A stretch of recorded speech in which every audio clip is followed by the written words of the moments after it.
I have sat behind this bench for 30 years. I have seen every type of human being walk through those double doors. I have seen the broken, the lost, and the desperate.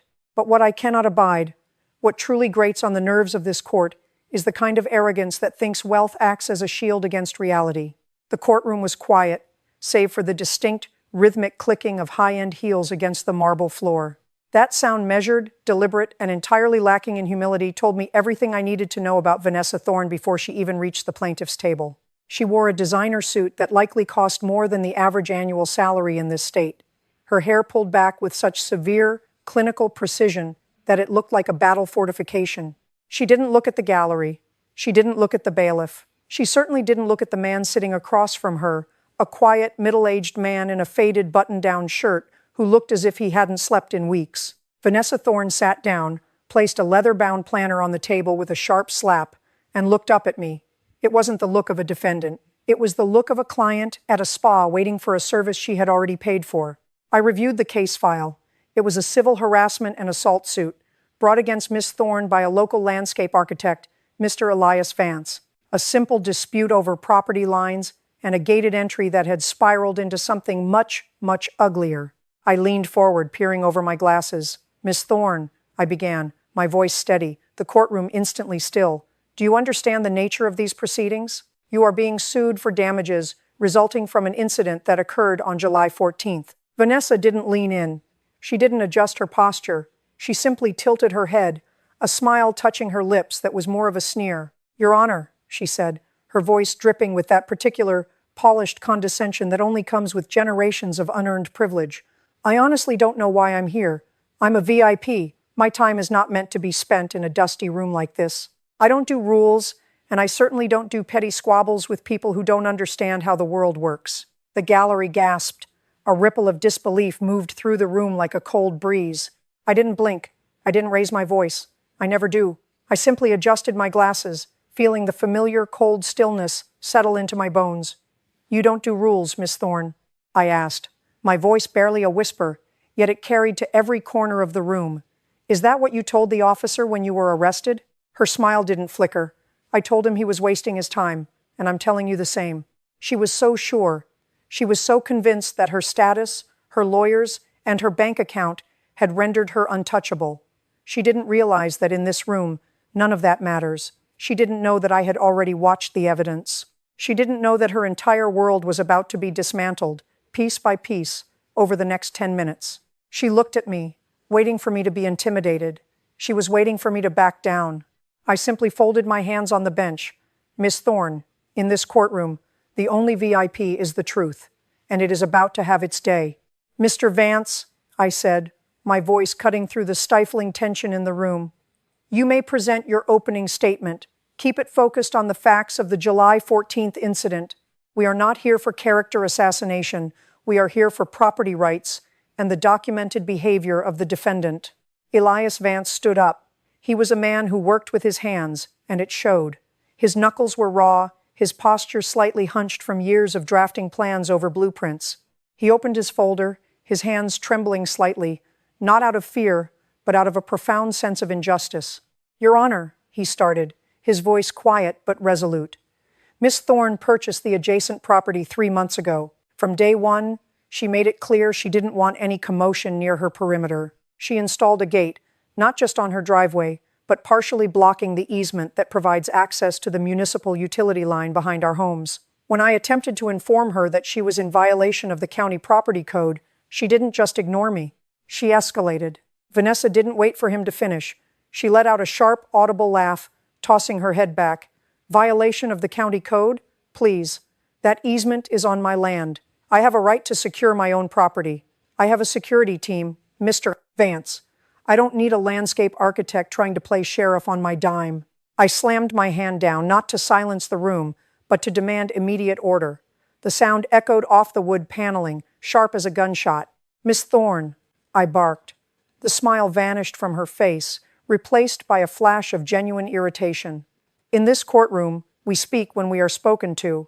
You do not interrupt the plaintiff, and you do not laugh at the proceedings. You believe you are a VIP?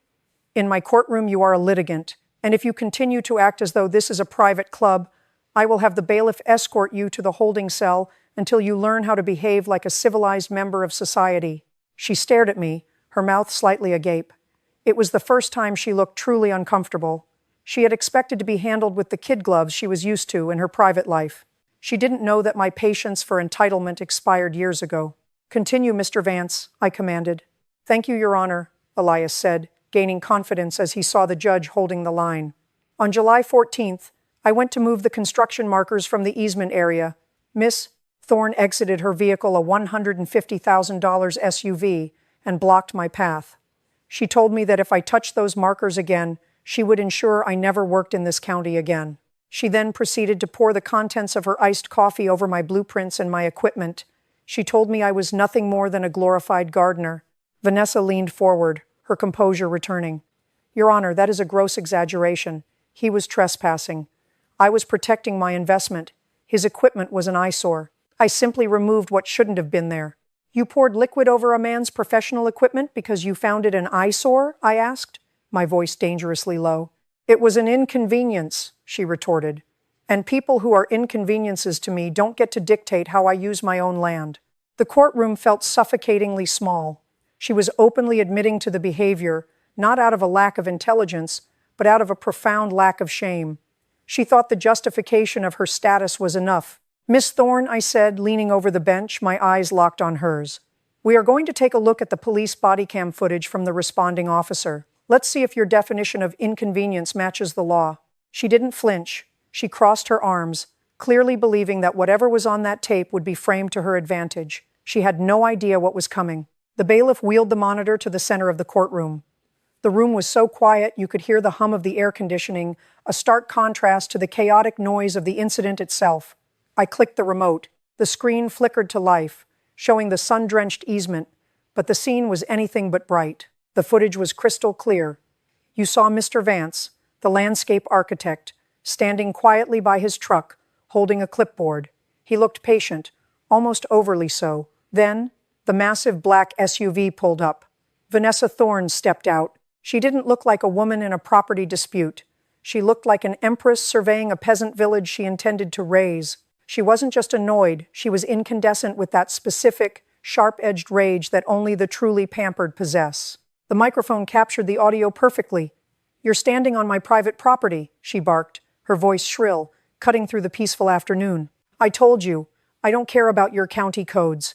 I bought this land, and that makes me the law here." Mr. Vance tried to interject. "Ma'am, this easement is public record. I have the permit right here." Vanessa didn't even look at the paper. Her face distorted that clinical, precise composure, fractured, revealing something much uglier underneath. She walked right up to his blueprints, which were spread out on a portable table, and with a lazy, flicking motion of her wrist, she tipped her large iced coffee over them. The dark, sugary liquid soaked into the paper instantly, turning months of architectural work into useless, soggy pulp. "There," she said, dusting off her manicured hands as if she had just performed a public service. "Maybe now you can go do your job somewhere else. And don't come back." She walked back to her car, pausing to look directly into the officer's body cam. She adjusted her designer sunglasses, leaned in, and said, "And if you call the police, tell them a VIP is having a dispute. They'll know who I am." I paused the video. Vanessa sat at the plaintiff's table. The cream blazer that looked so sharp 20 minutes ago now seemed like a uniform for a fraud.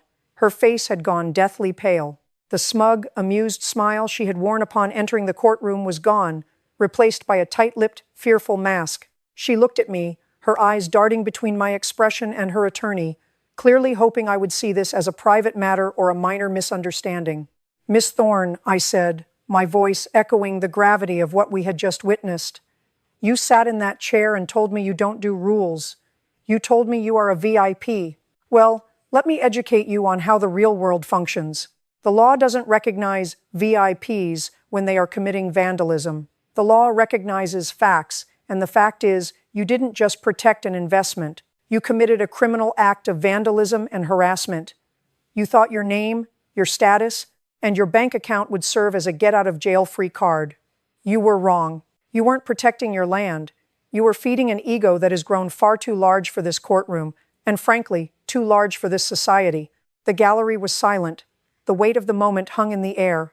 Vanessa tried to open her mouth to offer an excuse. I could see the gears turning, the lawyer's script ready to spill out, but I held up a hand. Don't, I said. I've heard enough from you for one day. Now, Mr. Vance, tell me exactly how much damage was caused to your equipment. I watched the screen as the bodycam footage played. It was raw, unedited, and damning. You could see the officer, a young man, likely doing his job to the letter, standing in the middle of the road. And there, standing inches from his face, was Vanessa Thorne. The audio was crisp. Do you have any idea who I am?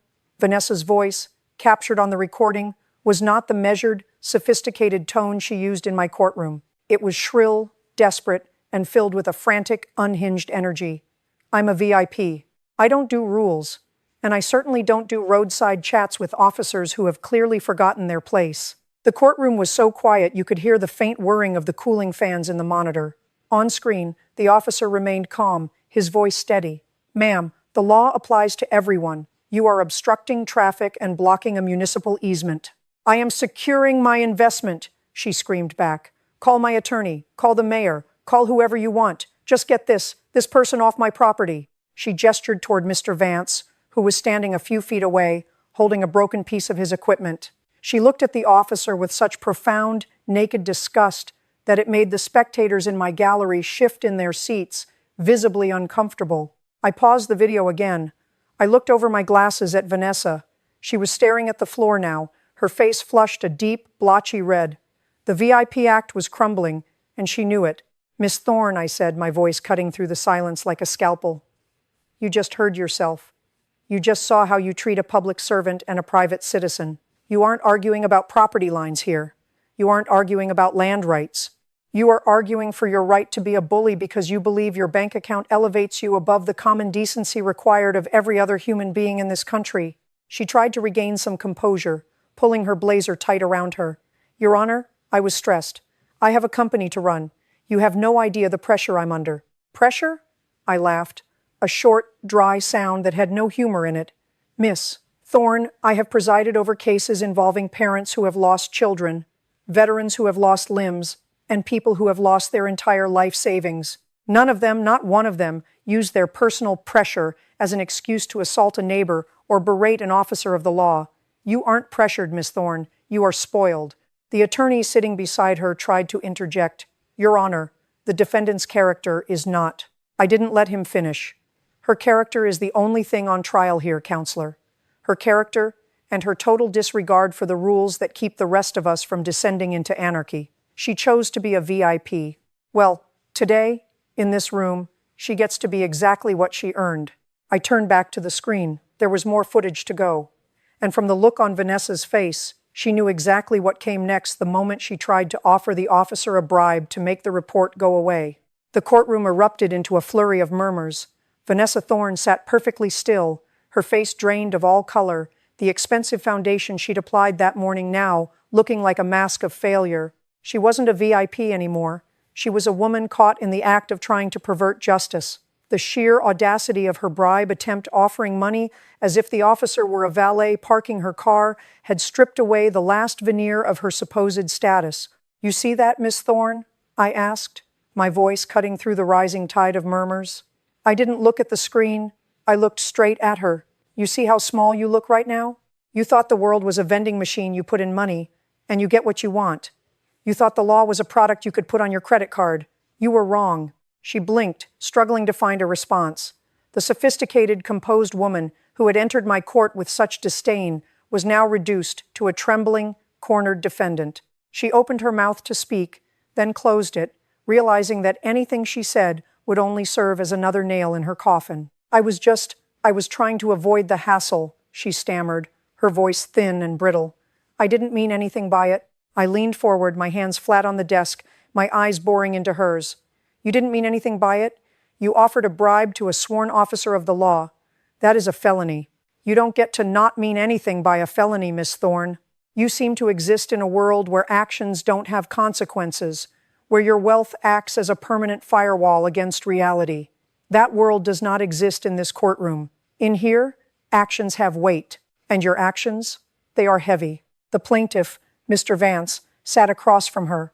He looked at her not with the anger he had shown earlier, but with a profound, weary clarity.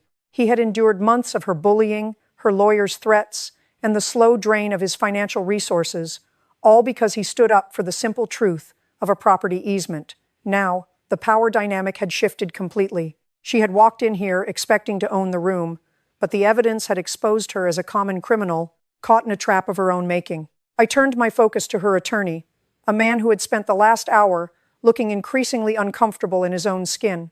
"Counselor," I said, my tone biting, "I suggest you advise your client to stop talking immediately. Every syllable that leaves her mouth is just digging a deeper grave.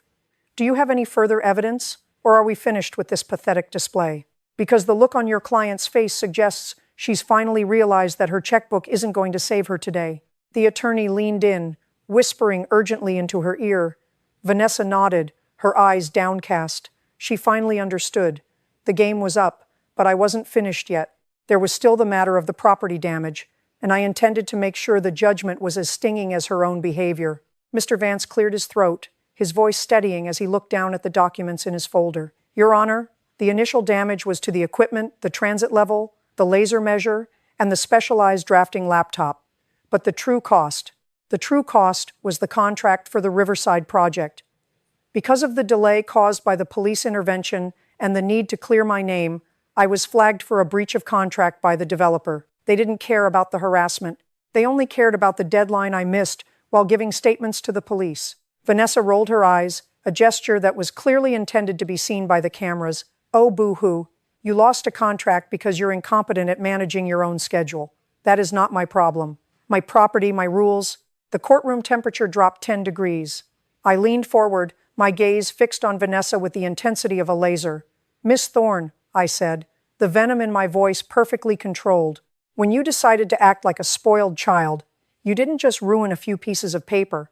You interfered with a man's livelihood. In the eyes of this court, you didn't just commit vandalism, you committed economic sabotage against a small business owner. Do you think because you have a six-figure income that Mr. Vance's time is worth less than yours? Do you think the rules of engagement in civil society apply to everyone except the people in your zip code?" "It's just business, Your Honor," she countered, her voice finally showing a crack of genuine panic. "I am willing to offer him $1,000 to cover the equipment. That is more than fair." "Fair?" I stood up, leaning over the bench, looking down at her. "Fair is not a number you pull out of thin air because you're embarrassed. Fair is the cost of restoring the position Mr. Vance was in before you decided to grace his property with your temper tantrum. You don't get to dictate what is fair after you've broken the law."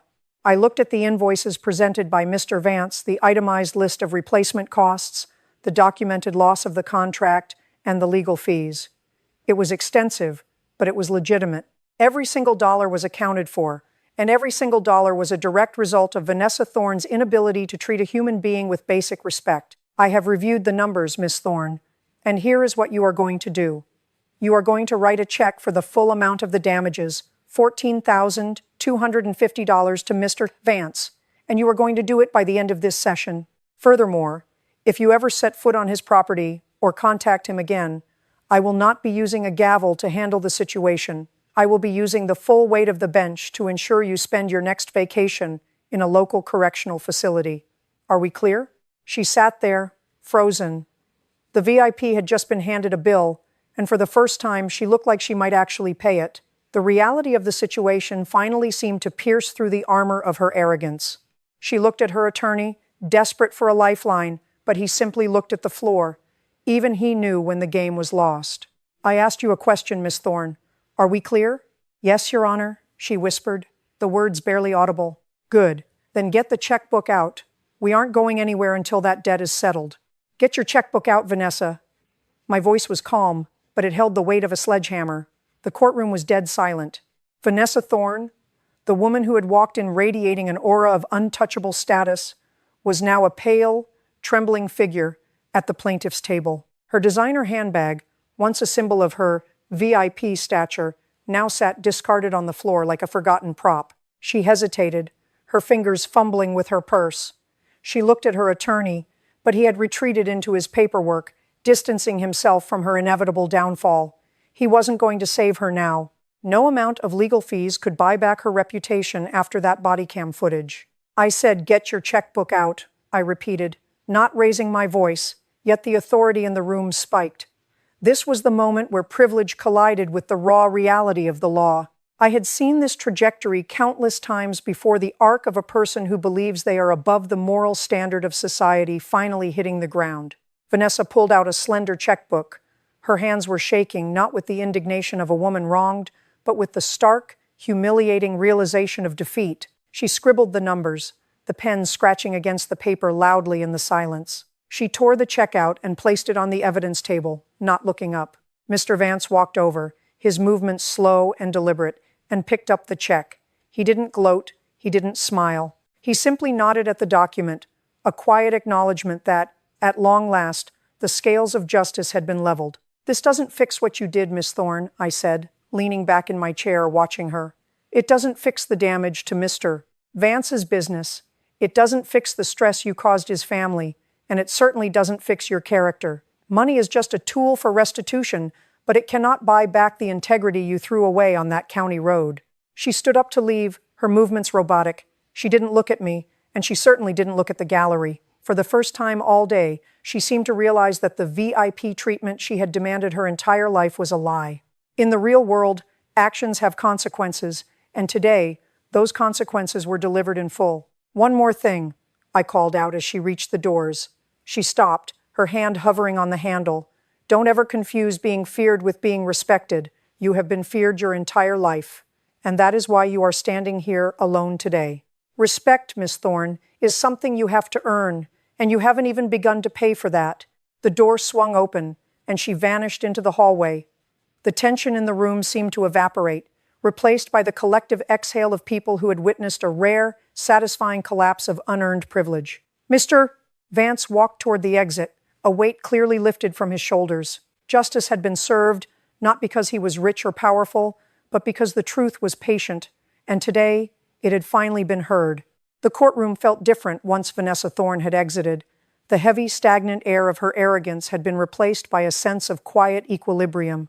Mr. Vance stood at the table, his hand resting on the check. He didn't look triumphant or ecstatic. He looked like a man who had finally been allowed to exhale after holding his breath for months. He had sought the truth, and for once, the system had provided it. I watched him as he packed up his equipment. He didn't rush. He folded his ruined blueprints carefully, as if honoring the work that had been so callously discarded. That, right there, is the difference between a person of substance and a person of status. Vanessa Thorne cared only for the image of power. Mr. Vance cared for the integrity of his craft and the sanctity of his livelihood. People often ask me why I have stayed on this bench for so long. They ask if it's exhausting to listen to the constant parade of petty grievances, the lies, and the displays of grotesque vanity. My answer is always the same. It is precisely because of days like today. Because in this room, the playing field is leveled. The expensive suit doesn't make you taller, and the VIP title doesn't make you louder. Here, everyone is just a person, standing in the light of the truth. I want you to think about what you witnessed today. Vanessa Thorne walked in here with a plan. She had a strategy, preemptive aggression, intimidation, and the assumption that everyone else was a pawn in her game. She had done this 17 times before. 17 times she had buried a person's reputation, exhausted their resources, and walked away unscathed because she knew that for most people, the cost of justice is simply too high. She was counting on the system being broken. She was counting on Mr. Vance being too small to fight back. But she made one fatal error. She forgot that justice is patient. The truth is remarkably resilient. It doesn't need a massive legal team or a corporate bank account to survive. It just needs someone to stand up, look it in the eye, and refuse to blink. Character is not what you present to the world when you are winning. It is not the designer blazer, the pearl earrings, or the title on your business card. Character is who you are when you think you are untouchable, and it is who you are when the walls finally come crashing down. When Vanessa Thorne realized her money was no longer a shield, she didn't find wisdom, she found fear. She found that her own sense of self-importance had been built on sand. Next time you see someone abusing their power, next time you see someone hiding behind a name or a fortune, trying to silence the truth, remember this case. Power was never meant to be a shield for malice. It is a responsibility. And when that responsibility is traded for contempt, the collapse isn't just possible, it is inevitable. The truth is the only currency that never devalues. And as long as there are people like Mr. Vance, people with the courage to stand for what is right, then there will always be a place where the noise of power is silenced by the quiet authority of what is true. Case closed.